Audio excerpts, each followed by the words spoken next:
So today I'm with Patrick Norris, who's the senior marketing specialist with Sanitaire, which is a division of Bissell. So Patrick, welcome to Straight Talk. It's good to see you. How are Yeah, things it's going great for seeing you? you. Yeah, things are going real well. We've been working from home for about 2 months now, but we're able to do our jobs and been working hard to kind of refocus our product line and our marketing, and just to see if we can better help the industry get through this. And once everything reopens, but we're hopeful that everything will rebound quickly. Yeah, we've been talking about that. For the cleaning industry, we're a necessary industry, so things should be pretty good pretty soon, if not already. So you're working from home. You're normally going to an office. Yeah. We were down here in Charlotte, North Carolina, and we have a small office of 8, kind of our core leadership team here. Our main headquarters, as you mentioned, we're a division of Bissell. They're located up in Grand Rapids, Michigan. So the 8 of us down here, it's a good product mix, marketing, sales, finance, our general manager. So yeah, we've been kind of abiding by the stay-at-home orders and doing a good job making sure all of our associates are safe. Both not only in our office settings, but even in our manufacturing and warehousing in North America and also out in Asia. And, our company's done a good job really communicating and making sure, and one of the things we're going to talk about today is, during all this, there's been a lot of misinformation, whether intentional or not. Most of it, I think, was unintentional.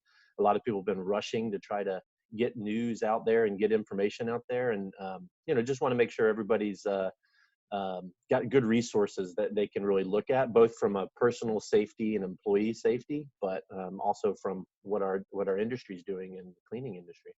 Yeah, we're going to talk about that. Before we do, tell us a little bit about your background. Where do you come from? What's your Yeah, I've been working marketing communications for nearly 15 years now, so it's been my main career. I've been working with Sanitaire commercial vacuum line for just over 3 years. Been in various roles in various industries in communication marketing. So I've got a wide background from PR, communication, social media, you name it. I mean, everything in this industry changes.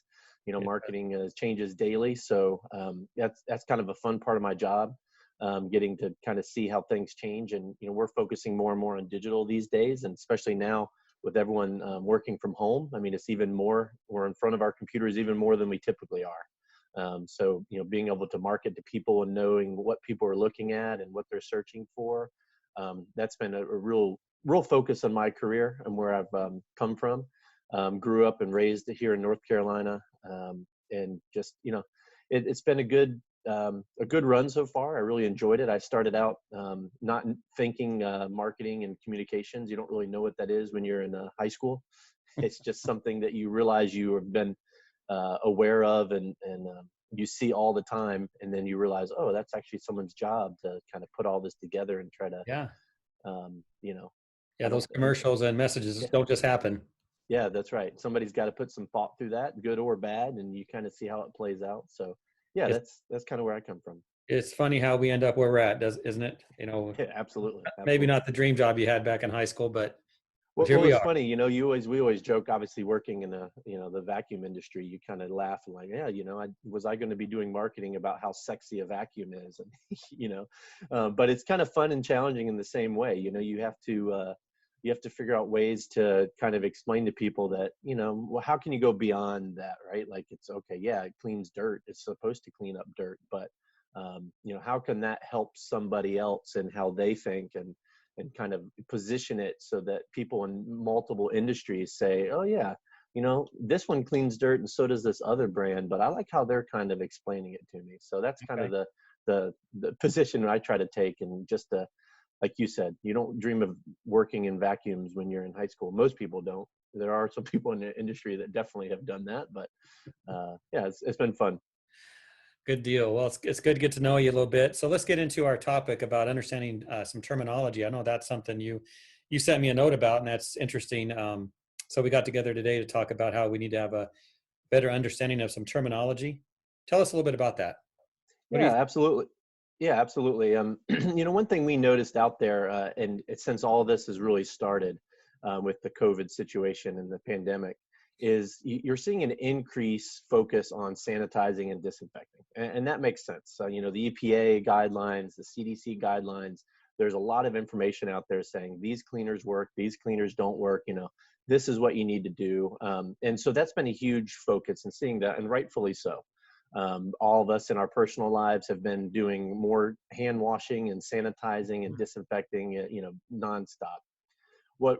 And so we really created a document that we wanted to put out there as kind of thought leadership content that really defined those key terms, because a lot of times they get interchangeable. You see cleaning and sanitizing, disinfecting, and they're different. And we really wanted to make sure people understood how they are different, how you should approach them in cleaning your own spaces, both on a personal standpoint in your own homes, but where we look at in the commercial cleaning industry, and by different verticals, what's the important way to attack that. And really what's getting lost is the fact that cleaning itself is different than just sanitizing and disinfecting. It's really a full ecosystem of cleaning. I used the analogy, I think with you, Jeff, in the email, that it's like hand washing. They tell you, that was the first thing all of us heard when this started, is wash your hands frequently. Anytime you touch or go out, come back inside, wash your hands frequently. What's interesting about that is, if you notice, nobody ever said use antibacterial soap or use bleach to wash your hands. That wasn't a need. What the washing does, even with the water and the soap, is just simply removes the dirt and removes the germs from your hands and gets them off of it. It isn't killing it per se. There are some studies and information that could go into that, but that was kind of an interesting thing that popped in our head as a company, because what we do as a vacuum company, we're removing dirt, we're cleaning, we're cleaning and removing dirt off of the carpets and off of your hard floors. And that's a very important step, because most of these sanitizers and disinfectants tell you on there to remove dirt and germs, and then you need to kill what's left. So you still need to remove them, even if that's not killing it. So that's kind of the full ecosystem of clean, as we like to talk about it, where it's important to know exactly what you're talking about when you're saying clean, sanitize, disinfect, and kind of the different things there. And those are the keys. Really wanted to define not only those, but then breaking down air purification, HEPA filters, hard surface cleaning, steam cleaning. What do those different terms mean? How do they really apply? And what are they doing? Are they sanitizing, disinfecting, cleaning? So this is probably stuff you didn't think about in high school too much. No, and not even until 3 years ago. Except when mom said wash your hands, you learned That's that. right. That's right. No, That's right. it's good advice. I spent years as a cleaner. I had a carpet cleaning company, and Hmm. the first thing you do is you vacuum, and then you clean, you remove Yeah. contaminants, you remove soil, and then you might Correct. apply a product, disinfectant or deodorizer at the end of that cycle. So Yeah. And yeah. one thing, and to your point there, I mean, one thing that's important too, and I always like to point this out when I've talked to people about some of the work we've been doing, is you really want to pay attention to, none of us read labels and none of us read instruction guides, but it's really important when we're talking about this now, when you're really getting in depth of like, how do I clean my carpet, or how do I clean this hard floor, or whatever it is.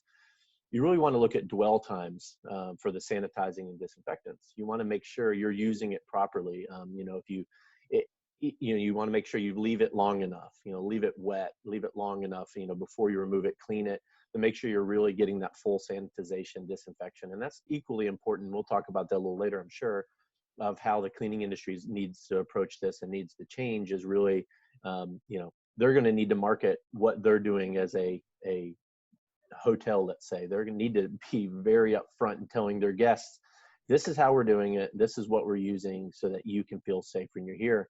So that's really important, because then also, as you know, as soon as you finish sanitizing it, almost immediately that surface can get contaminated again. Sure.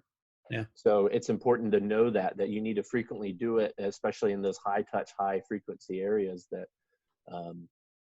you never really think about until really all this has become top of mind again.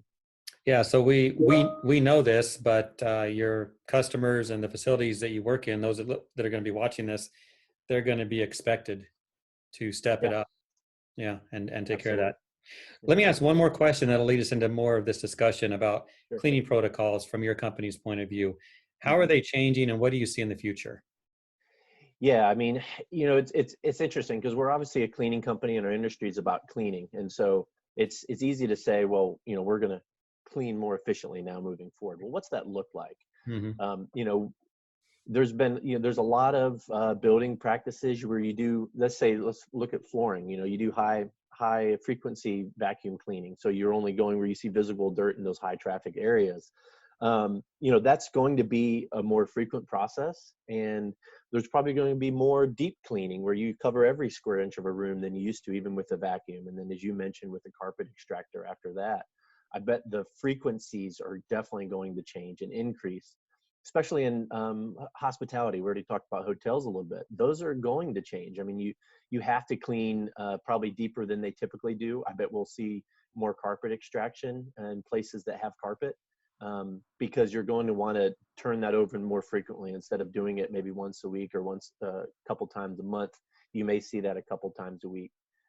So staffing and productivity is going to be important as well, because as people come back in, it's going to be slow before there'll be an increase in staffing again. So you want to make sure you're using products that are easy to use, and very productive and make the cleaning better. So I think those are some of the huge protocols really moving forward. You're going to see obviously an increase in sanitization, disinfecting. Those are things that are going to be more prominent. And then, which the part I like about it is also these places are all going to have to market it as well, and tell people this is what we're doing.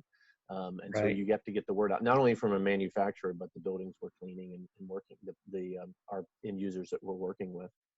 Yeah, I see all of this elevating the cleaning industry, and also costing more money Yes, across the board. So, it's something to right. think about. Cost of ownership's another huge piece. I mean, that's something you're right, because right now we know just from everything out there, all the unemployment and a lot of the hardest hit places have been hospitalities, cleaning staff. You think about Vegas alone, they closed all the hotels down out there, all the staff that got furloughed or laid off.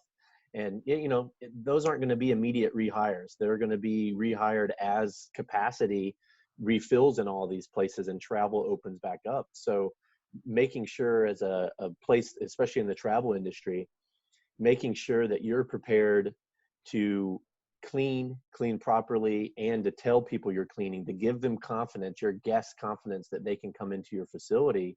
That's really important, because if you can't give them confidence that you're doing everything possible to make it a safe environment, then they're not going to come to your facility, which, as you know, that's the cycle where then you're going to have trouble getting business, retaining business, and then hiring and getting labor staff. So keeping product costs down, productivity high, those are things as a manufacturer that we're looking to try to work on and work with our clientele and our end users. Yeah, that's cool. You mentioned giving confidence to those that come into buildings. ISSA just launched GBAC Star, which is an accreditation Yep. program Yep. for buildings to put on their doors or entryways, showing that they're doing all the things that we're talking about in this Straight Talk segment. So, Yeah. yeah, it's a different world. So, Yeah, and you're seeing that a lot. I mean, even Stay Safe, I know, is one of the AHLA. It's a hospitality organization. Almost every major hotel chain, you've probably have seen them all. They're all coming mm, out with press releases saying this is what we're doing, more information, and you're going yeah, to see that in every industry. You're going to see that from a lot of manufacturers. I mean, this is what we're talking about today. We kind of already worked on a document to. We didn't go in deep into a lot of the processes on here. We really just wanted to define these terms, define what they mean, make sure that when people are starting to develop a plan, these are the things you should look for to try to focus on. yeah. Well, Patrick, great talking to you. Um, your time is valuable, I know, even though you're at home, it's still work. That's right. Hey, Absolutely. do you have kids at home? Yeah. We've Yeah. got my wife stays at home with them, so it's been a little hectic around here. Luckily, I have an office that we can. Well, it's the kids' playroom, but they have to play Not anymore. elsewhere. But I have a 5-year-old and a 3-year-old, and then my Ah, wife's actually expecting our third in about 2 weeks. oh my. So things are changing during this quarantine for us for sure, and it's going to be another. It's been fun. It's been a great time, but that's one reason it's been great being in this industry. Honestly, we've had a lot of trepidation around having the third and going to the hospital and dealing with Mhm. that and staying clean. So being able to research this as part of my job makes me feel, not that I'm the expert, but makes me feel very confident that I'm going to use it to clean my own house, you know, and go through the same steps and protocols to make sure I talk to the right people so that I feel confident with my family. So that's important. Well, Patrick, teach those children to wash their hands. That's exactly right. Hey, they do their ABCs, get lots of bubbles, and they're very happy to do it. So we're Very- teaching them the right way. Now we all just need to sing our ABCs while we wash our hands too. Yes, we do. All All right. right. Talk to you Thanks, another. Jeff.